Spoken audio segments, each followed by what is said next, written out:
What's up, art family? This is Taylor Payton of thebeginnerdrawingcourse.com, and I am super stoked to announce today that this channel has crossed the 20K subscriber mark. I am super grateful that you decided to stick around, subscribe to the channel, and better your drawing prowess. I just want to talk a little bit about the lesson, the full lesson that I'm going to be giving you today as my thanks for subscribing, for hitting like buttons, for supporting the channel.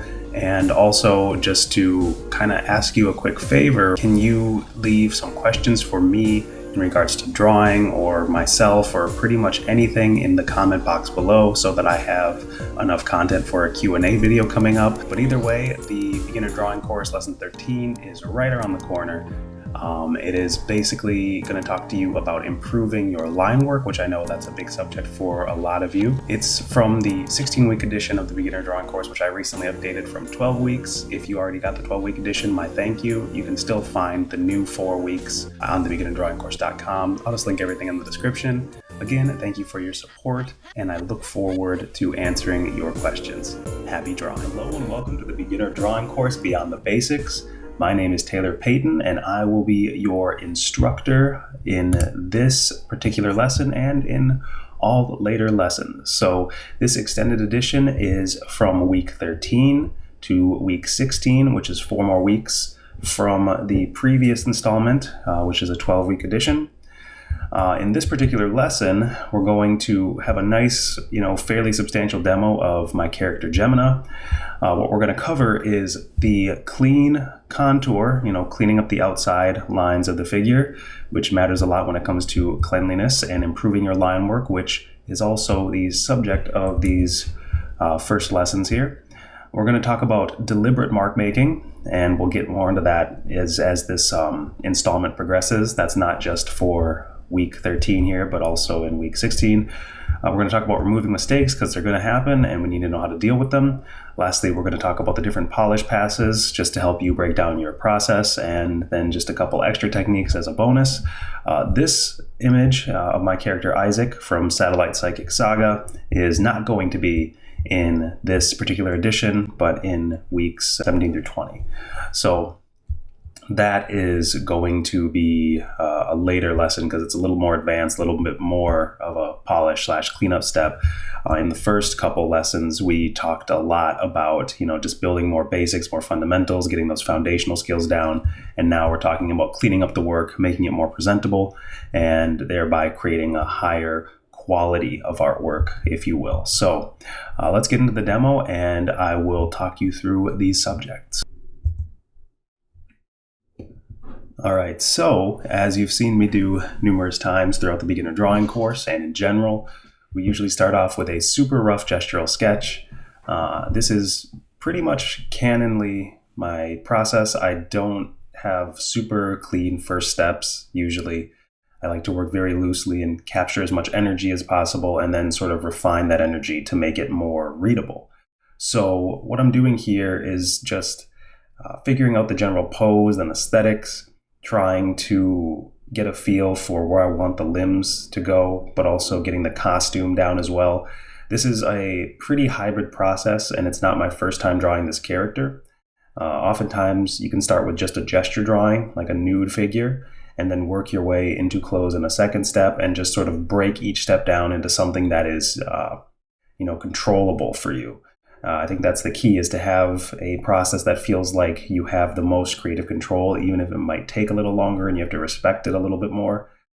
Even though this is time-lapse by 3x and later 4x, I really just try to take my time in the later stages and get rid of as many mistakes as possible, which usually ends up being the most time-consuming thing, is to redraw and reintegrate new line work and new properties into something that already is existent.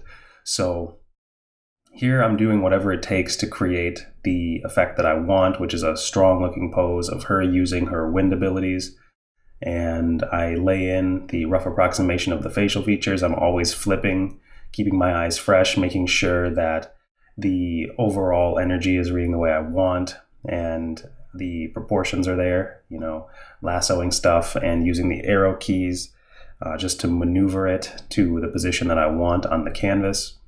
and getting rid of what might seem superfluous but ultimately will guide me later down the line. I often watch process videos by other artists, and many of them have admitted to finding a process that is perfectly linear somewhat boring. And I can definitely kind of harmonize with that statement because I like to figure out some of it in the second pass and some of it in the third pass, or however many passes there are.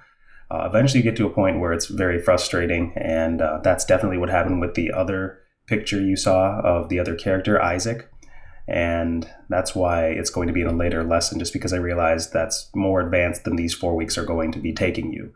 So basically, once I've got the gesture down, I'll zoom out and make sure I like everything from a broad picture look. And then it's time to lay the opacity closer to, the 10 or 20% mark.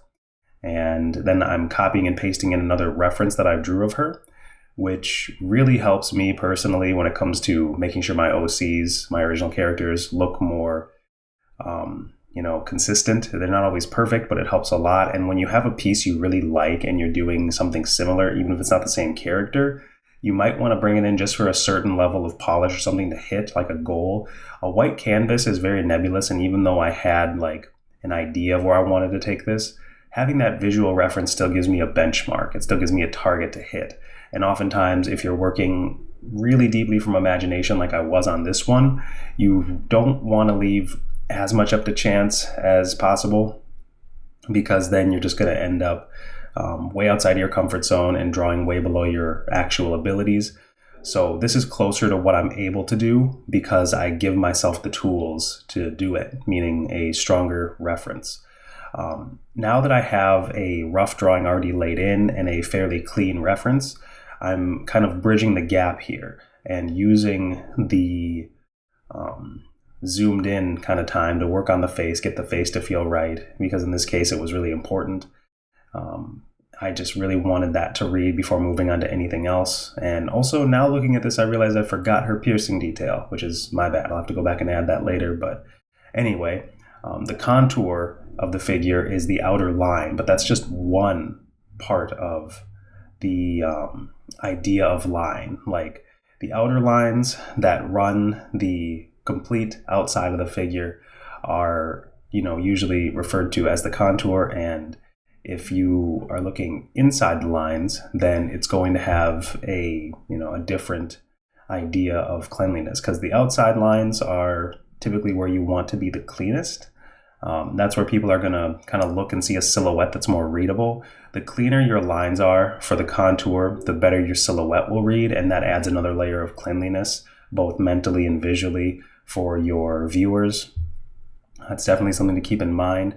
And getting a clean contour or clean lines, mostly what I'm doing here is just using a size 4 or 5. I alternate between them. A hard round brush with the opacity turned on. It just gives me a little more control over the flow of what feels like ink coming out of the brush to me. When I did do Inktober in 2017, I used a lot of fine liners, a lot of Staedtler, I believe they're called. I don't know how to say it. But basically those gave me a really good idea of how clean you can actually be with a very precise instrument or tool. And so I tried to take that into effect as I was creating this character and trying to up my line work. And if you haven't done an Inktober challenge, you don't have to do it in Inktober, but trying to be as precise as possible after you finished your initial drawing will definitely level up your drafting abilities, simply because you are working in a traditional medium and you have to be more careful, which transposes nicely into digital. Even though I love to keep my initial sketches very loose, I really enjoy trying to tighten them up later. So that's just one of the challenges, one of the fun parts of the process. Oftentimes what I'll also do is I will rotate the canvas to make better marks and to just check the drawing to see how it's going from multiple angles. I've mentioned this before, but the solidity of a piece of artwork to me will hold up from multiple views, whether you flip it upside down, whether you mirror it. Really strong artwork. No matter how you squint at it, everything will look good and consistent, and you'll be able to catch stuff that doesn't if you rotate it 90 degrees, 45 degrees, 30 degrees, or if you mirror it vertically or mirror it horizontally, which you can do in the Photoshop menu, or if you're working in, say, Procreate, just, you can flip the canvas one way and you can rotate it all the other ways. So you can also just make a copy of the character, transform it, and flip it upside down. Just, again, ways to check your work, ways to ensure that the level of cleanliness is where you want it to be. One thing that I'm constantly doing is getting rid of stuff that doesn't immediately gel with what I'm working on, because I want this to look complete when I'm done, meaning that I want to be moving forward in a way that doesn't require editing again, because I've already drawn it once and I'm drawing it more clearly, more assiduously, more meticulously a second time. And so that means that as I'm going into certain parts and creating the marks I'm trying to make, you see that I will often Command Alt C, or Control Alt C, whatever your shortcut is for undo, because the mark didn't come out the way that I wanted. And admittedly, it is harder for me to do the cleanest work possible in digital medium. I just find that since I am using a tablet, I can't be as precise as I want. So oftentimes I will compensate for that by, just undoing a ton of times. But it takes a lot to get the perfect mark, which kind of leads us into mark making. Everybody's got different philosophies and approaches to how they want their marks to look, or how they want their lines to look. And so when it comes to improving your line work, we will talk more about certain types of mark making in week 16. Being that this is week 13, I really want to focus on just having clean lines, but I'm making a couple different marks here and there. And you see that they all just sort of gel together. It's the same with brush strokes. When you have brush strokes with good edges, then things will kind of coalesce, they become greater than the sum of their parts. Versus when you're making marks that feel too chaotic, then you're going to lose some of your audience, even if the artwork looks really good in other ways, because people want clear and readable and cleanly. Most people that like sketchy stuff are a little bit more niche. It's like pop music versus punk music, then you have people who do pop punk.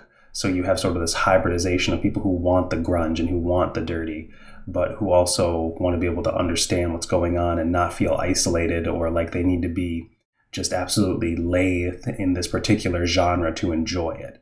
So my goal with this particular project, being Satellite Psychic Saga, but also in teaching you here, is to make sure that everything is readable, because that gives the audience a chance to jump in. It gives them a chance to see everything and understand everything and not just scroll by it. So that means that maybe you have to redraw your lines a couple, 10 or 20 times. But it eventually gets to the point where you'll hit a flow state and you won't be, command Zing or control Zing nearly as much. One hack that I like to use is to, again, rotate the canvas and make marks that are in alignment with the way my hand wants to move. And you'll get a feel for this the more that you just kind of play around with making clean marks. If you go quicker, it also helps with your mark making, but sometimes precision and quickness, there's a balance to be found on every single mark. It's like playing a different note. You can play a note so many different ways. When you're, when you have a really good piano, then you have the ability to play it very softly.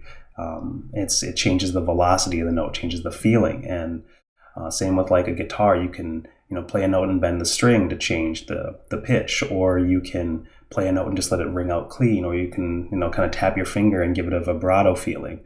There's a very similar approach in my mind to mark making on the picture plane, wherein, some marks might not visually sound the way that you want them to.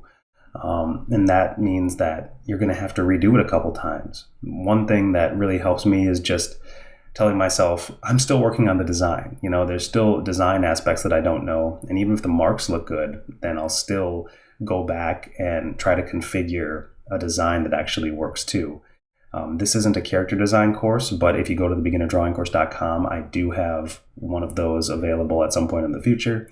Or if you sign up for the mailing list, I'll let you know when it's out, where I'll talk way more about that aspect of art making. Because really what we're focusing on here is just making different types of lines and marks. And what you just saw me do right there is I'm kind of inferring her abs as I'm being very subtle. She's not completely like nasty ripped, but she does have low enough body fat and high enough muscle content for you to see a little bit of her abdominals, like just the outline, and those marks are very light, again, using the opacity or pen pressure, in contrast to the marks that are very dark, like underneath her neck, where I have a deep, dark, more inky feeling. And that's something I took from a lot of manga and comics, is they're not afraid to go into the black. And that's really good when you're focusing heavy on line work, because it helps create contrast and separation. So that is another type of mark making, is making a shape and then filling it in very cleanly, because then you're not just thinking in line, you're thinking as well in mass or shape. And every time you enclose a shape, it then creates the effect of, okay, it's a shape now, it's not just a series of lines. So then you can shade it all the way in and thus get a occlusion shadow, which if you've made your way through the beginner drawing course lessons, 1 through 12, you'll definitely learn a thing or two about occlusion shadows, but those are just what I'm deploying here. One thing I really wanted to get right and feel very flowy was her hair. As you can see, it has a lot lighter of a touch in terms of line weight as well. So that means I'm not pressing as hard, and I'm getting rid of different layers of hair as they relate to her overall, silhouette, her overall kind of look and vibe. And I'm really glad I had the reference up, because her hair is difficult for me to draw, admittedly, and it helps a lot to have just something to look at, because I feel like I nailed it there. It's exactly what I wanted. And so to have that just right there for me to look at, I also feel this is so dumb, and I don't actually recommend this, but I want you to challenge your own beliefs in regards to art making, because relying too deeply on reference for me has never been part of my process in any big way. But relying on my own reference of stuff that I've done that I really like and that feels really good to me, it's something that amplifies and gives me more of an affinity, I feel, when I work, because I, for one, acknowledge that I've done stuff in the past that looks really good to me, and that, is what matters ultimately, if it looks good to you. And two, it also lets me not fly completely blind, as I mentioned earlier. Whereas, maybe if you take photos and they feel like they're your reference, then you have more liberty. I feel like the belief here is that I have a lot of liberty to copy or to transpose elements very directly if I made the source material. I also feel like I have a greater affinity with the source material, whether I took the picture or, let's say, I'm thinking about getting back into animation. If I were to animate my own song versus somebody else's, it feels more aligned, it just feels more pure, for lack of a better term. And maybe you're not like that, or you don't have that belief, and I don't want to impose that belief upon you. I just want you to sometimes challenge your artistic beliefs in the midst of your process or in the midst of your overall artwork, and say, am I getting the results that I want? Why or why not? And maybe you're somebody who needs to use very keen reference, and you can't always make the reference you need. You might not have the ability to get photos of a certain type of animal or a certain type of tree or a certain type of character or figure, and thus you'll have to go cruising and perusing Pinterest to grab that.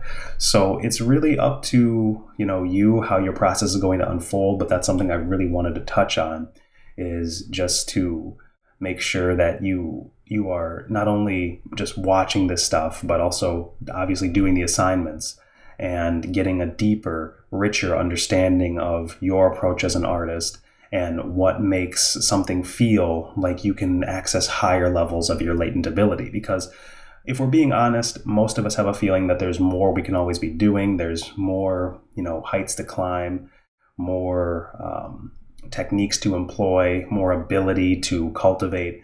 And whatever helps you to do that is going to be very potent moving forward. So just look out for those types of things, because oftentimes it'll help you create your best work, in the most consistent capacity. I, for one, feel that I've struggled a lot with switching up my process and experimenting a lot, but also not gauging my own process enough to really understand it and really know what gets me the best results consistently. So if that's something that matters to you, then you really have to continue to question stuff and continue to kind of maybe even keep an art journal or something. One thing you'll also see me do is, if I can't nail something the first couple times, I will move on, because I want to be progressing on my pieces. And some of you, and myself included back in the day, would just get really frustrated if you couldn't do one thing and there was tons left to do. So you would just quit. You just let the piece die or forget about it or start something new. There's something to be said about taking a break, finding more reference, doing whatever you need. Like I had to go back and study hands and come back later to get the hand that you'll see at the very end that I create. I had to actually go look up reference, draw it separately, and then come back and have a couple more attempts still because I just couldn't get the effect I was looking for. It just didn't feel like the positioning was right and the pose was right. So I just kept continuing downward in terms of like the figure, trying to get her legs to read better or trying to get other little small wins because ultimately, like I said, the thing has to get finished and you've got to continue working in a way that battles moving forward are kind of the tricky parts now. And it's easy to maintain clean lines in certain regards, but when it comes to the tricky stuff, you'll find that your work gets messier and messier because you're not sure how to approach it. Your nervous system doesn't quite know how to draw it, or if you've trained yourself to the point where most of the work that you make is very clean and has sort of a pristine or more polished look to it, then it'll still look wrong, it'll just look clean. So one of the big things I always encourage is just to get rid of mistakes as soon as possible, and if you can't solve an area, then move on and come back later after some studies, or just fresh eyes sometimes is all it takes. And that will really endow you with more creative power. You won't get stuck so much when it comes to, I'm going to move the mic quick. You won't get stuck so much when it comes to having, drawings sitting on the back burner forever, which is one of the death rattles of an artist. Some stuff you can leave alone because you're just not there technically to get it to where you want, but that's what courses like this are for. It's to give you not only some of these fundamentals and to show you how to approach things as a process, but also just some of the mindsets, some of the approaches. I just want to see you out there making better and better art as a result of your consistent efforts. And it's not always going to be 100% fun. It's going to be work at points. Everything is work at some points. There are people out there who are doing like strongman competitions, and you see like these massive dudes who are doing incredible things and going to competitions and all that, and they're getting injured, and their bodies are hurting, and they got to eat a ton of food, and it's not always fun. But is it worth it to you? Is it worth moving forward, seeing your characters come to life and seeing your drawings get better and better and having to erase and go over parts again and again? And I've watched artists that I've admired since I was, in my teens, and they still do tons of redrawing and getting rid of parts and mistakes that don't look good enough to them. And so that's what really inspired me to continue to iterate and iterate and iterate until something looks the way I want, like reconstituting that whole knee area and just being ready to let stuff go. It's so big, the kill your darlings thing that I've mentioned multiple times throughout the course and through my other tutorials, because you just shouldn't feel that connected to it in a way that doesn't allow it to change and shift. There's got to be a balance there.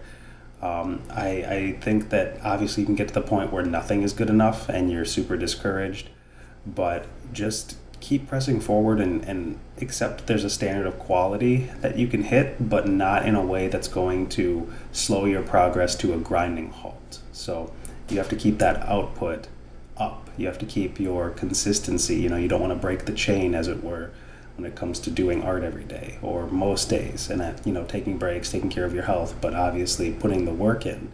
So at this point, I'm still trying to tackle that hand because I've made progress on the whole drawing, and it's starting to kind of come together, but it's like none of it had the body language I was going for. And it's a very subtle thing to make a hand motion that looks like what the character is actually trying to do, which is conjure like a drill or sort of an interesting lance of wind. And it wasn't coming together. I kept redrawing and I kept trying to draw it sideways. I flipped the canvas, and I wasn't really that discouraged. I just knew it was going to take many, many attempts. And so it was just time to keep letting stuff go, keep lassoing and Command Xing it, Control X if you're on Windows. It's just part of the game. Like, really, don't get emotionally caught up in that. Just be sure to persist and experiment, and eventually something will land. it could be the 100th attempt, you know. It's usually not, but it could be. So again, I just had to let it go and do some studies and come back to it. But you'll see me get to the level I was looking for at the end with that hand. Basically, there's many different approaches when it comes to something that you feel you can't draw, and you keep removing your mistakes, but you're not creating the thing that you're looking for. Again, a big part of it is studying, but another thing is to act it out with your own body when it comes to figure work. Sometimes you can stop and close your eyes and kind of visualize it playing out in your head.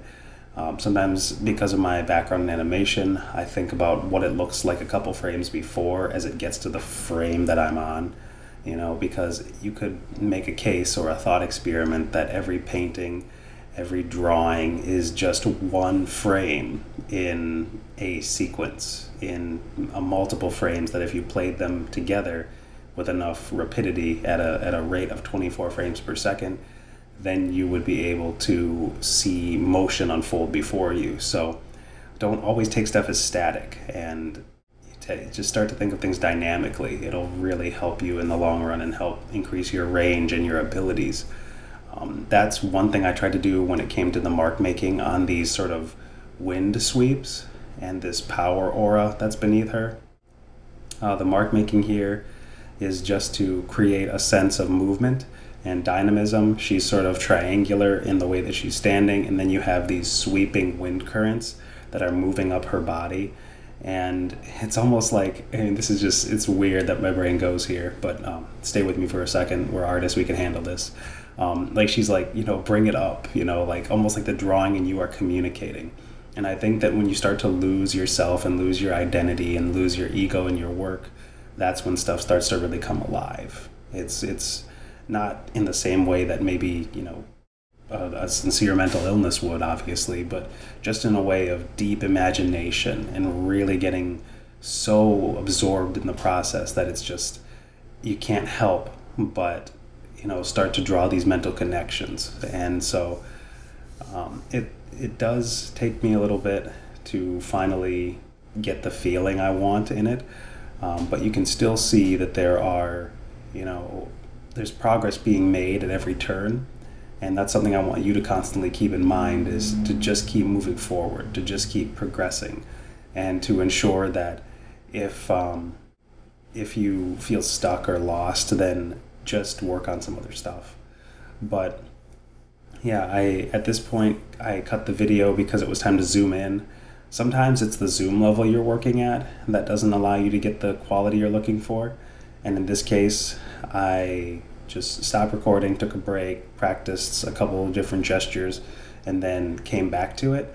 And this is me then tackling it in real time. I slowed it down just to get, that whole shape design of the hand down. And I'm still goofing it, I'm still erasing it, and just getting it to a point where it works. So for those of you who have ever produced music, you know that you'll take a couple different takes of whatever you're playing. If you're not programming notes in, you'll take a couple different takes on your guitar or your drum set or your keyboard or whatever to get the sound clip you want, the polished one, the one that has the fewest mistakes or no mistakes. So that's how I look at it when it comes to art. I'm just trying to get the one or two different takes. Maybe it takes me a couple different tries. Again, it takes you a couple different tries to get there. But that was the silhouette I was looking for. It looks natural. It's unfolding. It's like she's conjuring it first, and it's just starting to condense around her hand. And you can think of the energies as they are kind of playing out and how the line work facilitates those energies. For example, it's much sweepier and looser in a lot of the motions that I have going on around her, but then we kind of tighten the shape to have that drill, that conical kind of drill, and then I run lines up the contour of it, but I also allow them to break the shape, meaning, again, it's something that can't be fully contained in a clean silhouette or a clean contour like her figure is. That gives her a greater degree of solidity, even though we know as per physics that that's sort of an illusion. But she has a greater degree of solidity than her powers do, which gives contrast. And so Now I'm just getting, zoomed out again, checking all the angles, evaluating the drawing, realizing I want to change the positioning of her, the sweeps of, not the sweeps of wind, that was the wrong layer, the sweeps of her hand a little bit, just to kind of move it, get that angle going, enlarge it because it's foreshortened and coming toward the viewer. And then I just go back in and fill in those areas because the drawing around there was already pretty tight and I was satisfied with it. But basically that concludes the demo. We talked about the contour, fixing mistakes, just getting some of those different types of mark making down, some of the softer, more subtle stuff like the abs, or some of the sweepier, more energetic stuff like the wind power she's conjuring, or the more fine, delicate marks of the hair versus the dark or heavy kind of cast shadow that's going on underneath her jawline to help pop the head forward and to give contrast. So again, I was just changing her proportions just a little bit. Head was a little large, so just scale it down, fill in the difference over there, and we pretty much have a completed drawing. Sans any real shading, it's just mark making, but we'll cover some other stuff in that regard in later lessons in the beginner drawing course. But again, thank you for watching this demo. I'm going to give you your assignment now and let you just kind of fly and tackle some of these things. All right, guys, assignment time. Here we are with your week 13 assignment, which is to focus on creating polished and readable line art over a sketch. It may take 2 or 3 redrawings, meaning like for me this was drawing number 2.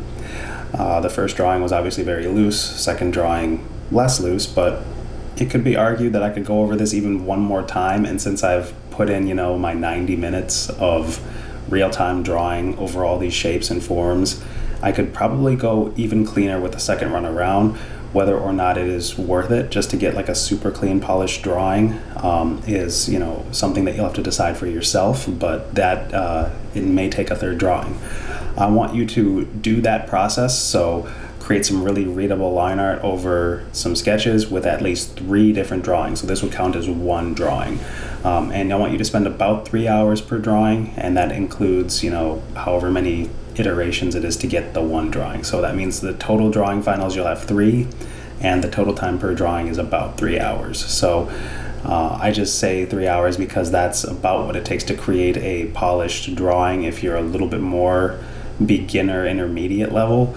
And I'd say I'm on the upper curve of intermediate, bottom of advanced. I've been paid a fair amount of money for my clients to do stuff much looser than this. It's just a matter of where you're trying to take your stuff and when to learn to layer on the polish. But it's always up to you. Like the other drawing I showcased in the very beginning of this video, that took closer to 4 hours. So it had some shading involved. There was more background elements. But I wouldn't worry too much about the time as long as you get your 3 drawing finals done and you have clean line art. Then that is pretty much the locus of this assignment, is just to get that polish ready for your arsenal, for your artist toolkit, and that will serve you moving forward to heighten your creative expression, give readability to your work, and thus help you draw an audience in a little more easily, hopefully, depending on your subject matter and all that good stuff. So thanks again for watching. Awesome. We got cars freaking out outside.